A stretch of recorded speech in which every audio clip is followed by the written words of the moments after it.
Hello, it's Slim the Stringer here.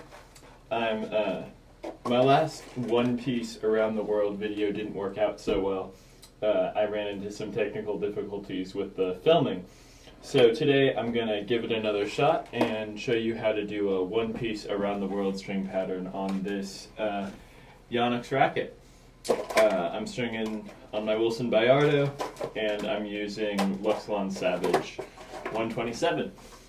So first thing we have to do when we're doing a one piece around the world is we're going to measure out the appropriate amount of string, and it's a little bit different on a one piece around the world. So we're actually gonna count 7 mains on this side and then 9 mains on this side, and I'll show you why in a second. 1, 2, 3, 4, 5, 6, 7, and then a little bit just extra for good measure.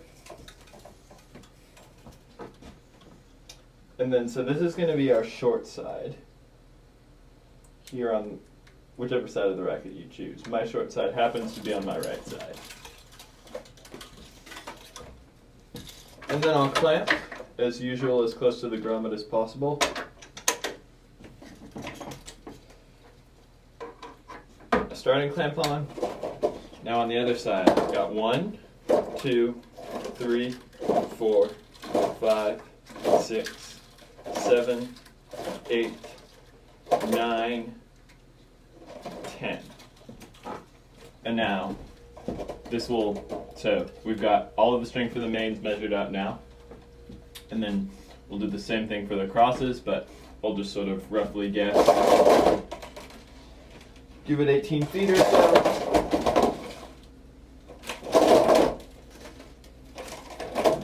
Measure. Cut it.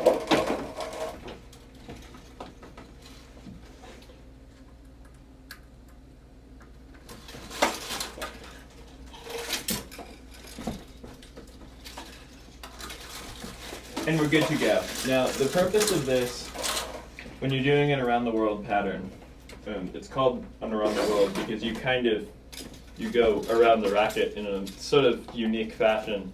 So you have your short side and of your string. So it's one piece of string. That's important.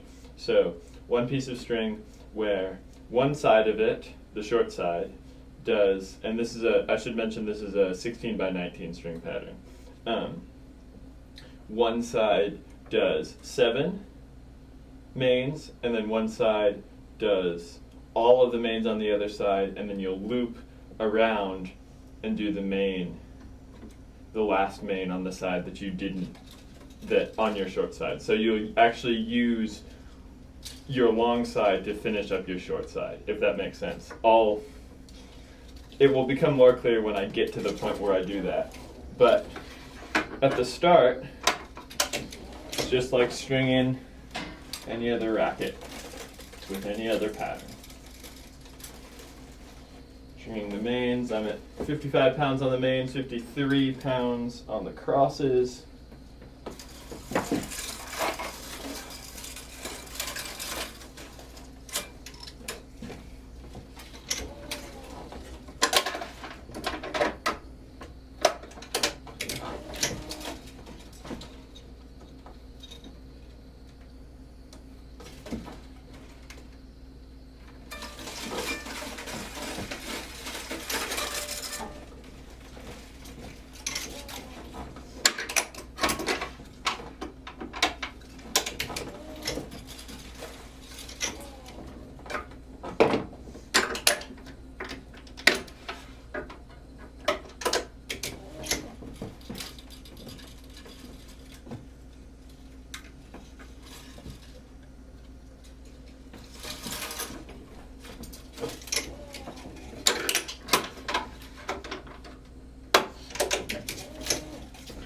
And I'm about to pause the video and I'll pick it up when I'm at the part that gets interesting. Because if you're stringing around the world, you probably know how to string a racket, so you know what I'm doing now. I'm just getting through some of the crosses. some of the mains, pardon me.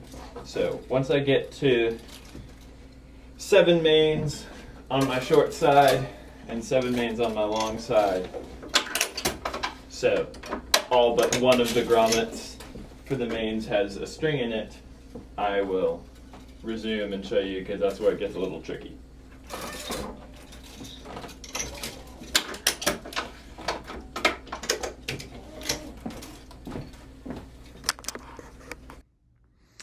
Alright, so I'm just going to give y'all a close-up of where I'm at with regards to stringing this racket. I realize it's nice to be able to see it sort of from my perspective. I'm using black string, so it's kind of difficult to see with the background. But what I'll show you is, so if I were to string this racket in a normal one-piece fashion, I've got my long, so for reference, I've got, a little stuck. I got my long side here and my short side here. So this short side only has a little bit of string left, and this long side has enough to do the rest of the racket. So if I were doing a normal one-piece string job, I would come down here and then I would just start my crosses at the bottom. Now, you don't really want to do that. First of all, it's not particularly good for the racket. Second of all, it's a little bit more difficult to string going this way as opposed to stringing going this way. So that's where the around the world string job comes in. And say I don't want to do 4 knots, I want to do 2 knots. So that's the other thing, because obviously I could just tie off down here and then cut the string and then restart, do a starting knot here, do a starting knot here or here. But for whatever reason, I don't want to do that on this racket. It's often just personal preference, or you'll have customers tell you what they want. So this is stringing in around the world. And so normally, to reiterate, when you're stringing a one-piece string pattern, you are at the mercy of starting your crosses where your mains finish. So the mains will finish here and here. So I have to start my crosses at the bottom, unless I do it around the world, which is the purpose of this. So you'll see I've got my center line here. Center point of the racket's here. I got 1, 2, 3, 4, 5, 6, 7. So 7 on either side. And this is a 16 by 19 string pattern. So that means we have 16 mains and 19 crosses. Now 16 divided by 2 is 8. So that means I need to have 8 crosses on each side of my center line here. So I've got 7 on either side.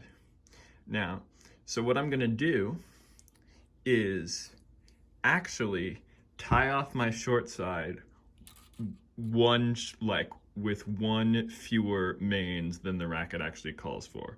So even though I've only got 7 mains here, I'm still gonna tie a knot. And it's going in, so it's just gonna go in here. It's hard to do this one-handed, so I'm actually gonna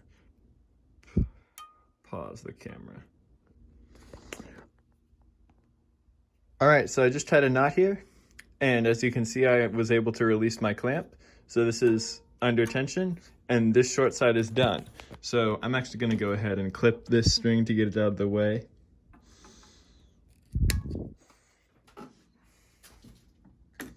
And there we are. All right, so now what I'm actually gonna do is go ahead, and this is my long side, and I'm gonna string the last main on the long side. All right, so I'm pulling tension on the last main on my long side. I'll clamp, and then I'll release. So y'all can see I just clamped down here, the bottom left corner, and now I'm actually going to string the bottom of my mains, of my crosses, I mean. So the bottom cross, I'm weaving. Here we go. So I have all the mains on this side, and then 7 mains, and then my bottom cross. And I'm going to pull this all the way through.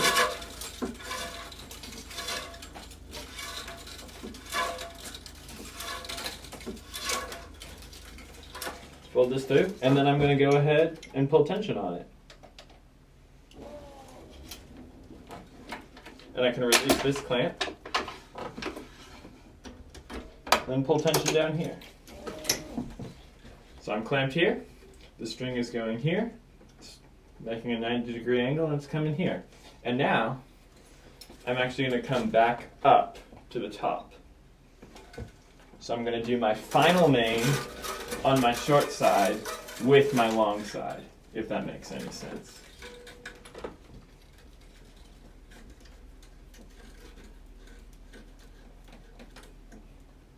A bit of a kick.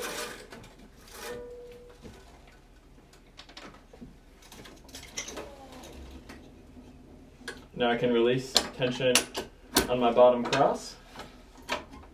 And now, I'm done with my mains. And now this is the most important step, and this is where a lot of people mess up. So I can see that here at this intersection of the 7th main and the bottom cross, the cross is going over the main. And so that means that when I start, I need to do the same thing. So your top cross and your bottom cross are going to have the same weaving pattern if the number of crosses that you have is odd. If I had 20 crosses, then I would do the opposite. But because I have 19 crosses, I'm doing the same weaving pattern. So where this string goes over, this string goes over.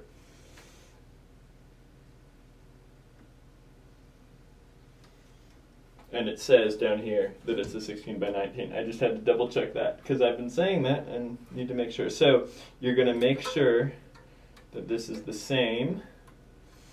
And so my last is an under, my last weave here is an under, and my last weave here is an under. And that's what you want.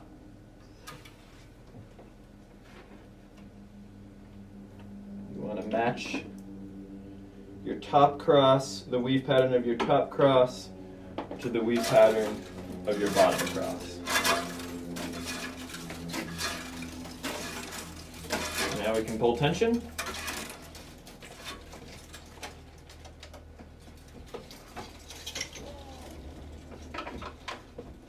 I like to release this just so we get the slack out of there. And we're clamped here.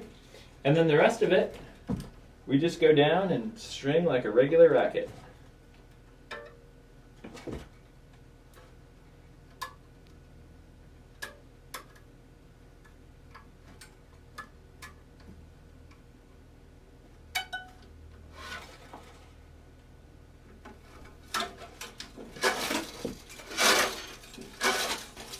My stringing machine's about to tilt. I hope that doesn't make it more difficult to see.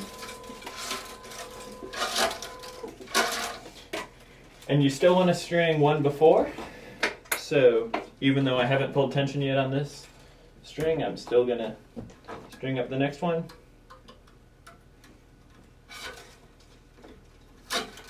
And pull tension.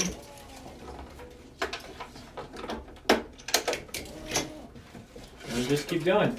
So you see, at this point, I've got 2 crosses, and I'm just going to string my crosses from top to bottom, because doing the around the world pattern has allowed me to start my crosses at the top, which is preferable to starting your crosses at the bottom. Alright, well, I'm trying to keep the videos a little bit shorter. I know one of mine is close to an hour, over an hour. So just let me know in the comments if you have any questions. Feel free to pause it, rewind it if you want to see me do something again. And happy stringing!